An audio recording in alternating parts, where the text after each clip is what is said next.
नमस्कार, मैं डॉक्टर अभिषेक जैन, बाल एवं शिशु रोग विशेषज्ञ।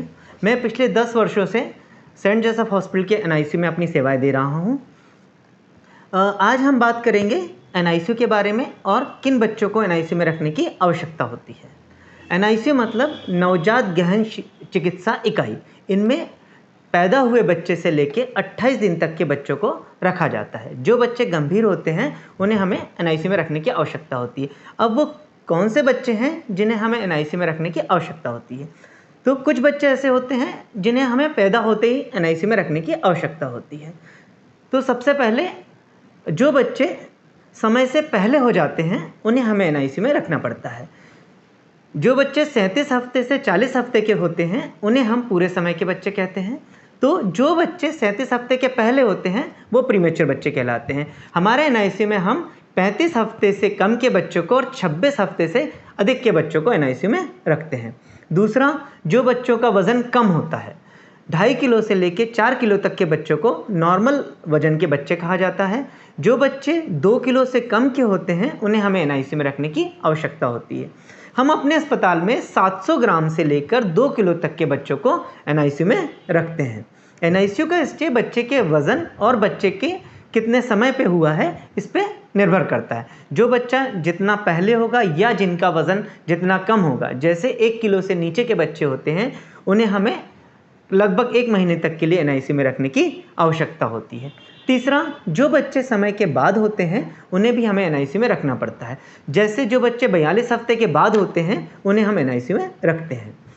फिर जो बच्चों का वज़न ज़्यादा होता है, जिन बच्चों का वज़न 4 किलो से ऊपर होता है उन्हें भी हमें एनआईसीयू में रखने की आवश्यकता होती है। कुछ बच्चे ऐसे होते हैं जो पेट में गंदा पानी पी लेते हैं, जो लैट्रिन कर देते हैं, जिसके कारण गंदा पानी बच्चे के फेफड़े में चला जाता है और बच्चे को सांस लेने में दिक्कत होती है। इन बच्चों को भी हमें एनआईसीयू में रखना पड़ता है। कुछ बच्चे ऐसे होते हैं जो पैदा होते ही रोते नहीं हैं। तो जो बच्चे 3 मिनट के बाद रोते हैं इन बच्चों को भी हमें एनआईसीयू में रखना पड़ता है। कुछ बच्चे ऐसे होते हैं जिन्हें सांस लेने में दिक्कत होती है, जो ठीक से सांस नहीं ले रहे हैं, सांस खींच के ले रहे हैं, उन बच्चों को हमें एनआईसीयू में रखना पड़ता है। पैदा होते ही बच्चा नीला हो रहा है, जिसका ऑक्सीजन की मात्रा नहीं बढ़ रही है, उन बच्चों को हमें एनआईसीयू में रखना पड़ता है। बच्चा बहुत सुस्त है, हाथ पैर कम हिला रहा है, उन बच्चों को हमें एनआईसीयू में रखना पड़ता है। फिर जो बच्चों को माँ को इन्फेक्शन है, माँ को कोई इन्फेक्शन है, माँ को डायबिटीज़ है, ऐसे बच्चों को भी हमें एनआईसीयू में रखना पड़ता है। कई बार ऐसे बच्चे पैदा होते हैं जिन्हें जन्मजात कुछ खराबियाँ होती हैं, जैसे कटे तालू, कटे होंठ, पेट में आंतों का उलझना, उन बच्चों को भी हमें एनआईसीयू केयर की आवश्यकता होती है।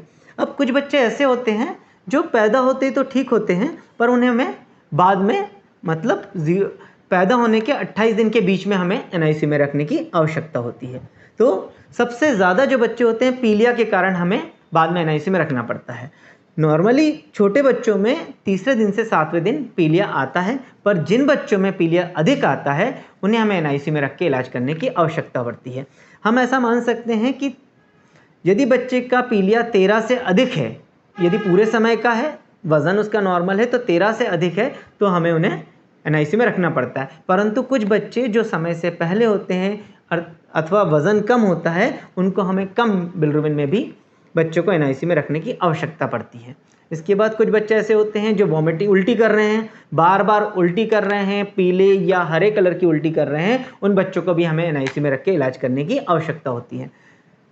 कुछ बच्चे दस्त कर रहे हैं, जो बहुत पानी वाले दस्त कर रहे हैं, जिसके कारण उनका वज़न कम हो रहा है, उन बच्चों को भी हमें एनआईसीयू में रखने की आवश्यकता होती है। बच्चा दूध नहीं पी रहा है, बच्चा सुस्त है, हाथ पैर कम हिला रहा है, ऐसे बच्चों को भी हमें एनआईसीयू में रख के इलाज करने की आवश्यकता होती है। कुछ बच्चे जो नीले हो रहे हैं, ऑक्सीजन की मात्रा कम हो रही है, उनको एनआईसीयू में रखना पड़ता है। बच्चे को सांस लेने में तकलीफ है, सांसें खींच के ले रहा है, जैसे पसलियाँ चल रही हैं, उन बच्चों को भी हमें एनआईसीयू में रखने की आवश्यकता होती है। बच्चे को झटके आने लग जाते हैं, कुछ बच्चों को झटके आते हैं, झटके आने के कारण भी हमें उन्हें एनआईसीयू में रखने की आवश्यकता होती है। बच्चों को इन्फेक्शन हो सकता है, कुछ बच्चों को इन्फेक्शन होता है, उनके कारण भी हमें एनआईसीयू में रखने की आवश्यकता होती है। बच्चों को बुखार आता है, बुखार आने पे हमें एनआईसीयू में रखना पड़ता है, पर बुखार से ज़्यादा बच्चों का तापमान कम होता है, जो बच्चे ठंडे हो जाते हैं, जिसको हम हाइपोथर्मिया बोलते हैं। यदि बच्चे का तापमान 97 डिग्री से कम है, उन बच्चों को भी हमें एनआईसीयू में रखने की आवश्यकता पड़ती है। तो ये कुछ कारण हैं जिनके कारण हमें बच्चों को एनआईसीयू में रखना पड़ता है। हम ऐसा मान सकते हैं यदि 100 बच्चे पैदा होते हैं तो उनमें से 10 बच्चों को कम से कम एनआईसीयू की आवश्यकता पड़ती है। मुझे आशा है ये जानकारी आप लोगों के लिए उपयोगी होगी और अधिक जानकारी के लिए आप हमसे संपर्क कर सकते हैं। धन्यवाद। नमस्कार। आपका दिन शुभ हो।